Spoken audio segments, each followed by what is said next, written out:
Hai, apa kabar semuanya? Shalom bagi saudara, damai sejahteranya melimpah atas saudara, sukacitanya melingkupi saudara. Mari mulai hari ini bersama dengan saya, memulai dengan kebenaran firman Tuhan. Jangan mulai dengan apapun juga. Billy Graham mengatakan, no Bible, no breakfast. Artinya, tanpa baca firman Tuhan, jangan berani untuk sarapan. Karena sarapan yang terpenting adalah roh kita. Manusia bukan hanya hidup dari roti dan minuman saja, tapi dari firman Allah. Mari hari ini kita tundukkan kepala, kita memulai dengan benar. Bapa dalam surga, dalam nama Tuhan kami, Yesus Kristus, kami berlimpah dengan ucapan syukur. Terima kasih untuk pagi yang baru, untuk berkat yang baru, untuk sukacita yang Tuhan Yesus sudah berikan dalam hidup kami. Kami mau mulai bersama dengan Tuhan. Kami percaya Tuhan akan menyertai kami dalam berkat anugerah mukjizat. Kami berdoa, urapi hamba-Mu, lidah bibir perkataannya diurapi dari surga.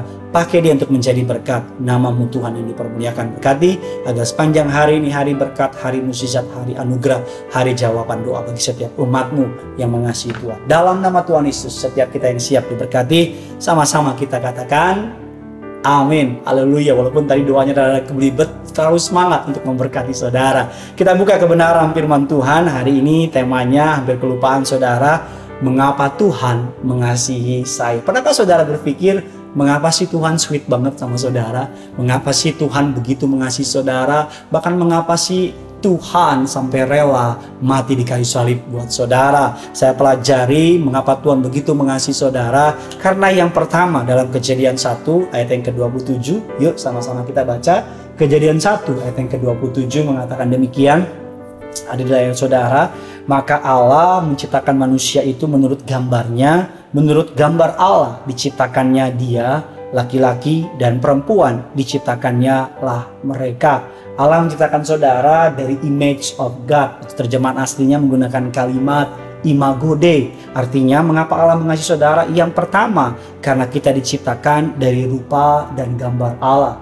Saudara pasti pernah mendengar ini, sebuah tempat yang terkenal namanya Madame Tussauds. Dia mengumpulkan gambar patung lilin dari orang-orang terkenal di dunia. Dan biasanya orang terkenal tersebut akan datang melihat patung lilinnya. Saya berdoa suatu hari saudara ada di museum tersebut, karena saudara dipakai Tuhan berhasil menjadi orang hebat. Tahukah saudara bahwa Allah menciptakan saudara dari gambarnya Tuhan, dari gambarnya dirinya sendiri. Artinya betapa engkau berharga. Malaikat, sehebat-hebatnya malaikat, tidak diciptakan dari gambarnya Tuhan. Jadi kalau ada laki-laki yang bilang sama saudara, kamu kayak malaikat ya, bilang sama dia, kamu romantisnya kurang rohani. Karena manusia dengan malaikat, manusia lebih mulia. Pak Pendeta serius banget. Ya saudara, saya mau bilang sama saudara, manusia lebih mulia dari malaikat. Mengapa? Karena manusia diciptakan dari gambar rupanya Allah. Malaikat diciptakan dari gambar rupa Allah. Karena manusia boleh memanggil Allah dengan sebutan ya Aba, ya Bapa. Malaikat nggak boleh memanggil Allah dengan sebutan ya Aba, ya Bapa. Mengapa Allah mengasihi kita? Karena dia menciptakan saudara segambar, serupa dengan gambarnya. Dari rupa dan image Allah kita diciptakannya. Firman Allah mengatakan dalam Ulangan 7 ayatnya yang ke-6 mengatakan demikian. Sebab engkaulah umat yang kudus bagi Tuhan Allahmu. Engkaulah yang dipilih oleh Tuhan Allahmu dari segala bangsa di muka bumi, dan untuk menjadi umat kesayangannya. Artinya, mengapa engkau dikasihi oleh Allah? Karena Allah sudah memilih saudara. Dia menciptakan engkau dari gambar dan rupanya. Karena Allah sudah memilih saudara, engkau sudah dipilih, engkau sudah dijadikan bangsa yang kudus, bahkan engkau sudah dipilih untuk menjadi umat kepunyaan Allah sendiri. Saya tahu ayat ini ditujukan untuk bangsa Israel, tapi saudara dan saya adalah bangsa-bangsa atau Israel rohani, karena Yesus sudah mati dan sudah menjadi Tuhan dalam hidup saudara dan saya. Yang kedua, mengapa Allah mengasihi kita? Alkitab mengatakan dalam Yohanes 3 ayat yang ke-16 mengatakan demikian. Sudah pasti hafal ayatnya, Yohanes 3 ayat yang ke-16.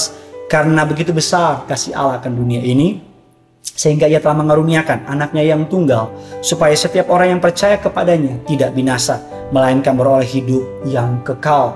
Mengapa Allah mengasihi saudara? Karena anaknya yang tunggal mati bagimu.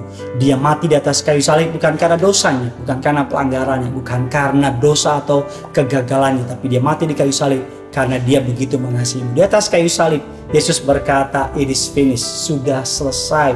Aku telah menyelesaikannya bagimu. Di atas kayu salib, ia meregangkan tangannya dan berkata, "This is how much I love you." Ini betapa dalamnya saya mengasihi saudara.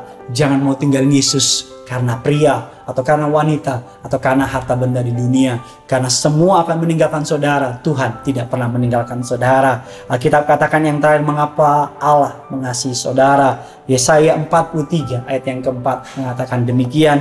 "Oleh karena engkau berharga di mataku dan mulia, dan aku ini mengasihi engkau, maka aku akan memberikan manusia sebagai gantimu, dan bangsa-bangsa sebagai ganti nyawamu." Mengapa Tuhan mengasihi saudara? Yang pertama, karena engkau diciptakan dari gambar dan rupanya Allah. Yang kedua, karena anaknya yang tunggal mati di kayu salib bagi saudara. Yang ketiga, karena engkau berharga. Berhenti mendengar dusta iblis yang mengatakan engkau gak berharga, kurang tinggi, kurang putih, kurang cantik, kurang kaya, kurang pintar, dan kurang segalanya. Dunia melihat saudara berdasarkan performa saudara, tapi Allah melihat saudara berdasarkan kasihnya atas saudara. Saya selalu berkata dalam firman saya, yang punya surga crazy in love with you. Artinya apa? Dia mengasihi saudara. Dia tinggalkan surga untuk menyelamatkan saudara. Kalau ada kepercayaan yang paling indah, paling romantis adalah kepercayaan kekristenan, di mana banyak kepercayaan manusia yang cari Tuhan, tapi kekristenan adalah Tuhan yang cari manusia. Bagikan kabar baik ini sebanyak mungkin kepada orang-orang yang saudara kasihi. Karena saya terlalu percaya, sama seperti saudara diberkati, saudara juga pasti mau menjadi berkat. Yang punya surga, crazy in love with you. Jangan lupa komen di bawah ini, dan jangan lupa saya berdoa. Hari ini hari berkat, hari mukjizat, hari sukacita, hari anugerah, berkat kebaikan Allah senantiasa mengikuti hidup saudara. Yang percaya kita katakan amin. Bye-bye.